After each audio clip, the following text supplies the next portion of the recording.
Hello and welcome to Your Turn Board Games. I'm David. And I'm April. And today we're going to be playing the original Ticket to Ride. Ticket to Ride is a family fun adventure game that is easy to learn to play, but can take some strategy to win. It's meant for 2 to 5 players for ages 8 and up. Ticket to Ride can be played in as little as 30 to 60 minutes. The goal of the game is simple. It is to collect as many train cards to claim railway routes across the United States and complete destination tickets. The player who has completed the most routes, destination tickets, and other bonuses wins the game. With that being said, let's talk about the setup. Each player gets 45 colored train cars, 4 train cards, and 3 destination tickets. You must keep a minimum of 2 destination cards, but you may keep all 3. Any card not used are returned to the bottom of the deck. Last, place your marker, your starting marker, at the start of the track to help keep your score.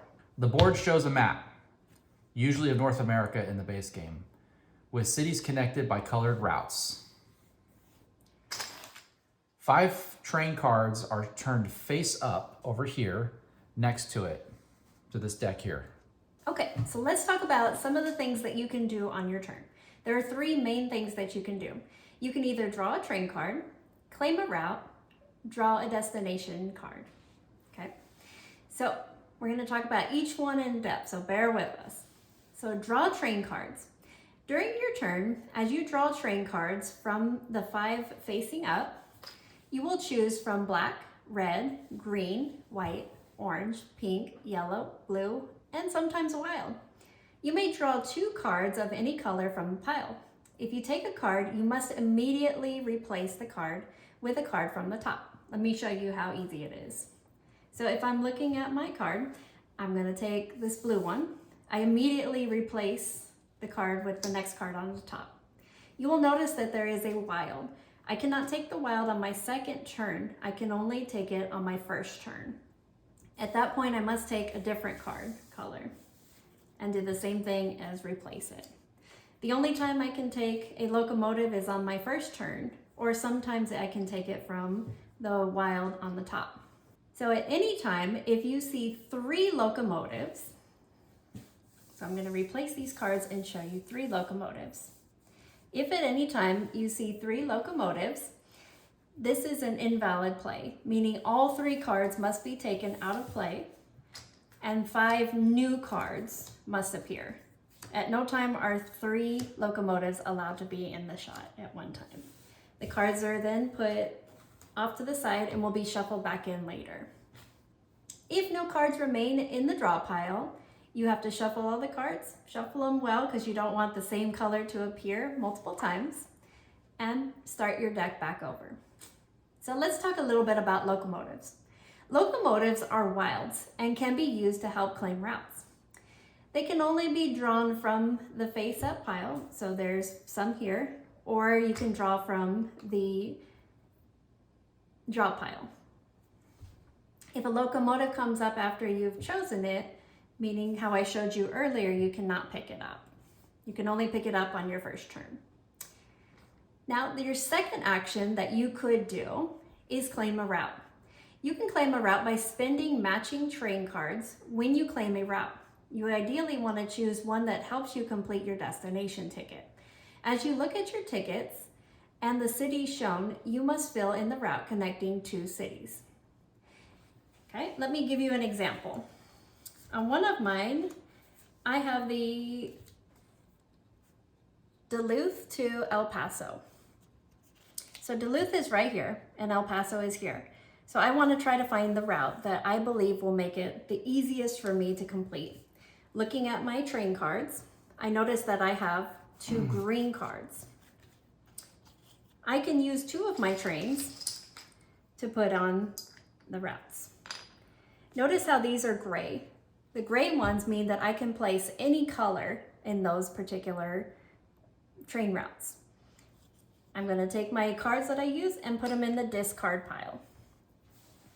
So it is possible that you could use wilds instead of the actual colors in place of those colors. So you may never place just one train at a time to claim the route. If I did not have enough train cars, I can't just place one train. I must place the entire route. So a special note in the 2 and 3 player version of this game is that when you see double routes, so for example, from Houston to Dallas or Dallas to Oklahoma City, you can only play one side of the map. If you are playing with 4 and 5 players, you are allowed to use both sides. Next is destination tickets. If I am able to complete my destination tickets, keep in mind you want to keep these secret from your other opponent. Say you've already completed your destination tickets, but you do not want your opponent to know, you are allowed to draw 3 destination tickets from the top. You look at your tickets, and you must keep at least 1 ticket, but you are allowed to keep all 3 if you feel you can do it. A tip would be to look at all 3 and look at the cities that you are trying to complete based on your other tickets already played, and keep the ones that you feel you can connect easily. If it's early in the game and the route hasn't been blocked, it may be a good idea to take the ticket. If it's late in the game and the trains have been placed on that particular route, say David has already placed trains where I need to go, I would probably avoid those tickets. Shorter routes are easier to complete, but sometimes not as much points. Sometimes may be really easy points to get. So now we will play through some rounds so that you can see how the game plays. 2 points for this one, 1 point, and 2 points for this one. Yes.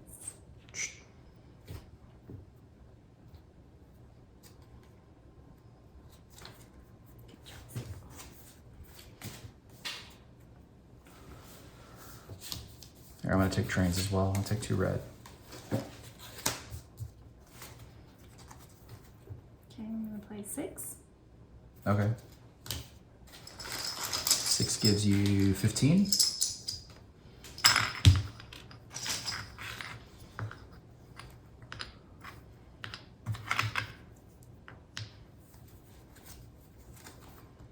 So my turn again?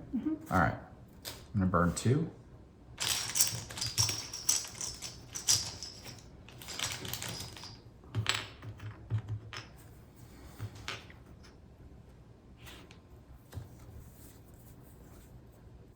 All right, now we're to scoring. Each claim route gives points. The longer the route, the more the points. On the board, you will notice a route length scoring table right here. Depending on how many trains you have placed on a single route depends how many points you will get. As you can see here, 1 gives you 1 point, 2 gives you 2 points, 3 gives you 4 points, 4 gives you 7 points, 5 gives you 10 points, and 6 gives you 15 points. So if you look here, with 4 gives you 7 points. Completed destination tickets give extra points at the end, which are these here. You will notice on the destination cards there is a number and there's amount of points. So that one's got 8, this one's got 17, and so on and so forth. Unfinished tickets, subtract points. Okay, so I'm just gonna go ahead and count this out. So I've got, we're at the very end of the game. I completed all of my tickets with the exception of 1. So 17 plus 11 plus 7 plus 13 plus 9 plus 8 plus 5 equals 70 points, but I did not complete this ticket. So 70 points minus 8 is 62 points. And then April, she completed all of her tickets, which was 11 plus 9, that's 20, plus 13, 33, 33 and 9, and then 8, and then 10. All these added together equals 60 points, okay? If you look at our score trackers here, I have 57 points, she has 73. We actually tied on longest route. So I had 1, 2, 3, 4, 5, 6, 7, 8, 9, 10, 11, 12, 13, 14, 15, 16, 17, 18, 19, 20, 21, 22, 23, 24, 25, 26, 27, 28, 29, 30. And then she, I believe, also had 30 as well. which was starting up here 1, 2, 3, 4, 5, 6, 7, 8, 9, 10, 11, 12, 13, 14, 15, 16, 17, 18, 19, 20, 21, 22, 23, 24, 25, 26, 27, 28, 29, 30. So we actually tied for longest route, believe it or not. So that means we both get 10 points. So with everything added together, I had 129 points and she had 143 points. So she goes to 143 and she absolutely crushed it. And I had 129. It was a fairly close game. Yeah. So she had the highest score. We had a good time playing this game. And that's pretty much how the scoring works. Yeah. So let's tell you how the game does end, because I think we haven't discussed that part yet. The game actually ends when one player only has 2 trains left. So I was actually the player that only had the 2 trains left, and that gave me 1 more turn, and it gave David 1 more turn. So he went first, and then I played my last turn, but I didn't have anywhere to play my last card, so I technically couldn't do that. She ended it right when I was trying to complete this row right here, and then I didn't get to complete it, so that's why I took the 8-point deduction there, because I didn't complete this one. Sometimes it's advantageous to end the game early, just so that your opponent ends up stuck with a bunch of train tickets they can't complete. My goal was to try to get the longest train route. So while he was trying to do that, I was trying to end the game quickly and put trains here and here to help connect to make the longest train route. Now that we've shown you the game, Ticket to Ride, let's talk about some possible strategies you may want to consider when playing. Try to connect routes early to block others.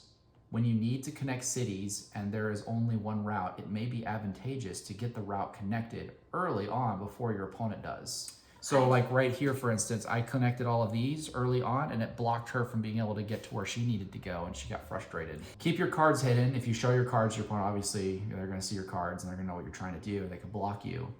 Which I did not know where he was gonna go and why I have this crazy route going on. So then I decided, well, while I'm at it, I might as well take more destination cards and just take my chances, because it was still early in the game. So I took 3 and I was actually already completing a lot of them. So I was already putting my trains up here to come down here, and I just had to add these to Montreal and then come down to Atlanta, and it was really easy for me to get extra points. Watch what your opponent and where they are building. This may be the time when you can block your opponent and make it harder for them to connect their cities. This would lead them to have to find other ways to their destination.